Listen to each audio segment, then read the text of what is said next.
nomine Patris et Filii, nomine Patris et Filii et Spiritus Sancti.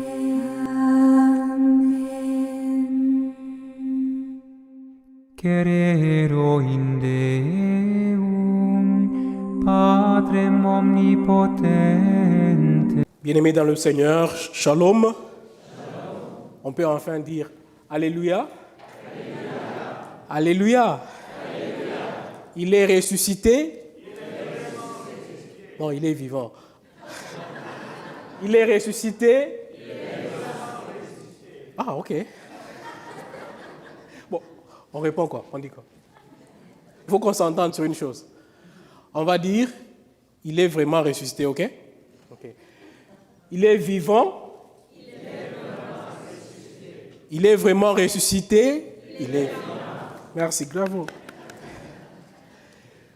Ce soir, pour notre méditation, je choisis comme thème « Reçois la lumière du Christ ».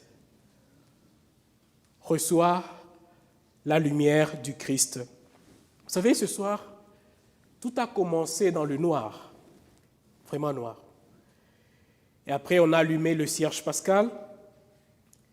Après, le prêtre a allumé son cierge. Après, vous tous, vous avez allumé. Et avant le Gloria, toutes les lumières ont été allumées.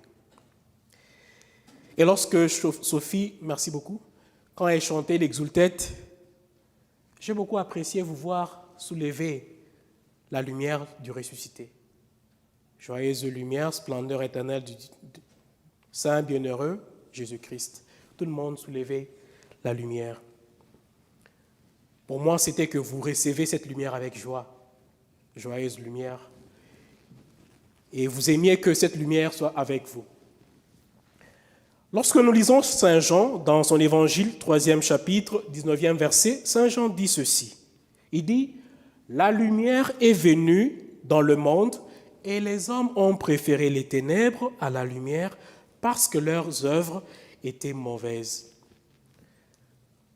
En cette nuit sainte, nous ne semblons pas avoir préféré les ténèbres. Non, ce n'est pas ce que moi j'ai vu. Non. Je nous ai vus joyeux, accueillant la lumière du Christ. Bien-aimés, cette lumière que nous avons soulevée aujourd'hui, quand nous chantions, cette lumière que nous cherchons parce qu'elle faisait obscur, on n'aimait pas les ténèbres, il a fallu quelques minutes pour que mes yeux puissent s'adapter aux grandes lumières. Cette lumière que nous avons recherchée, que Marie-Madeleine va trouver au tombeau, dans l'annonce de la résurrection, nous devons la mettre dans chaque compartiment de notre vie. Si vous amenez cette lumière seulement au salon, elle ne va pas éclairer la chambre. Tu vas dormir dans les ténèbres alors qu'il y a la lumière au salon. Il faudra que nous l'apportions à la cuisine, au sport, au travail, dans chaque place où nous nous trouvons. Voilà ce que le ressuscité attend de nous. Voilà ce qui donnerait sens à soulever son chandelle lorsqu'on chante l'Exultète. C'est dire, oui, je suis prêt, Seigneur, à t'accueillir dans ma vie. Je suis prêt à porter cette lumière dans chaque place où je suis. Vous savez, quand nous allons allumer cette lumière et la porter partout, elle va sûrement faire des choses. Elle va sûrement faire des choses. Elle va marquer sa présence. Vous savez, nous avons peut-être tous des aspects de notre personnalité, des aspects de notre histoire ou les aspects de notre comportement que nous préférons garder cachés dans les ténèbres. Nous ne voulons pas que les gens sachent tout de nous. On a un petit mystère. Nous ne sommes pas sûrs de la manière dont les gens nous regarderaient s'ils connaîtraient toute la vérité sur nous, surtout dans ce monde. Les gens vont mettre sur Facebook et TikTok. C'est pourquoi la confession reste toujours privée. Nous voulons nous approcher de Jésus, mais nous le faisons comme Nicodème, dans l'obscurité, quand c'est privé, pour que personne ne nous voie. Bien-aimé, la vraie réception de la lumière du Christ, la lumière du ressuscité, va exposer notre cœur, il va exposer nos actes. Et parfois, cette lumière, quand elle va briller, elle va se sentir comme une intrusion violente dans notre vie. Quand la lumière brûle, ça ne fait pas la joie, ça brûle, ça choque. Elle va peut-être briser le confort de notre obscurité. Tellement que nous aimons les ténèbres, nous voulons rester là, on ne veut pas bouger. On a peur de sortir. Elle va peut-être briser le sommeil paisible de notre ignorance. Non, moi je ne vais pas suivre Jésus sur cet angle-là. Non, non, non. Je reste où je suis. Vous savez, quand la lumière du Christ nous pénètre, on ne peut pas se cacher. Quand il n'y avait pas de lumière ici, vous pouvez vous cacher, vous ne pouvez pas voir qui était là, qui n'était pas là. Dès lors qu'on a allumé les lumières, je peux voir tout le monde. On ne peut pas se cacher.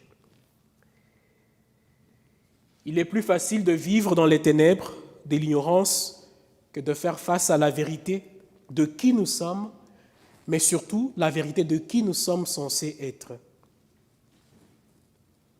Pourtant, nous ne devrions jamais avoir peur de nous approcher de la lumière du Christ, jamais avoir peur de nous approcher de la lumière du ressuscité.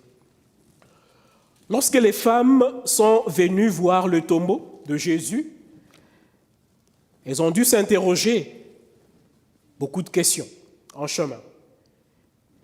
Et elles ont dû aussi avoir peur de ce qui allait leur arriver, peur de ce qu'elles allaient trouver au tombeau. Mais elles sont parties, ces femmes, très courageuses. On dit toujours que les hommes sont courageux. L'Évangile nous montre que les femmes sont très courageuses que les hommes. Les premières paroles que nous entendons de la part de l'ange et du Christ lui-même à l'égard de ces femmes courageuses, c'est quoi? N'ayez pas peur. Do not be afraid. N'ayez pas peur. En tant que chrétiens, nous ne devons pas vivre dans la peur. Non. Pas de peur d'incertitude. Lorsque nous sommes dans les incertitudes dans la vie, on commence à nourrir certaines peurs. Non. Il est ressuscité pour toi. On ne doit pas vivre dans la peur. On ne doit pas avoir peur de recommencer si on a mal avancé. On ne doit pas avoir peur de recommencer à nouveau si on a mal avancé.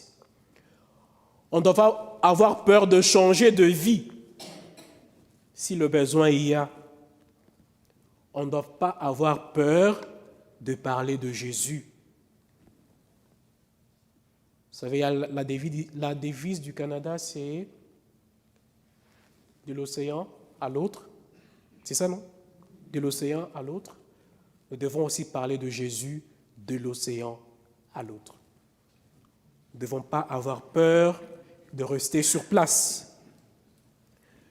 Nous ne devons pas avoir peur, bien-aimés, de rester simplement nous, dans le vague du monde, dans le vague de la mondanité. Celui qui marche dans les ténèbres, il aura toujours peur, parce qu'il ne sait pas ce qui se passe. Mais celui qui marche pendant le jour, vous allez avoir peur de quoi? Tout est clair. Puissions-nous, comme les femmes, entendre ces paroles de réconfort de la part de notre roi, qui nous dit aujourd'hui, ce soir, en cette nuit sainte, n'aie pas peur. Quitte les ténèbres, viens à la lumière. Quitte tes tombeaux et viens vivre dans la présence de la lumière du ressuscité. Vous savez, le Fils de l'homme n'est pas venu se faire de l'argent. Il n'est pas venu pour nous condamner, mais il est venu sauver tous ceux qui sont dans la peur et dans les ténèbres. Alors vous savez, relever, dire au monde, aux gens qui nous entourent, nos ténèbres et nos peurs, va peut-être nous exposer au jugement, au misunderstanding, les incompréhensions, aux critiques et peut-être à la condamnation. Toi, tu dis tes peurs à quelqu'un, il fait semblant qu'il t'a écouté, et quand tu pars, il commence à te critiquer. Mais lorsque nous exposons nos peurs et nos pleurs au Christ, nous les exposons à la rédemption. Les exposons à qui le droit, à l'ayant droit, celui qui peut nous donner sourire, celui qui peut nous sauver. Je ne sais pas si vous connaissez ce chant. Aujourd'hui, on va beaucoup chanter. Lumière des hommes, nous marchons vers toi. Fils de Dieu, tu nous sauveras. On peut le chanter ensemble? Lumière des hommes, nous marchons vers toi. Fils de Dieu, tu nous sauveras.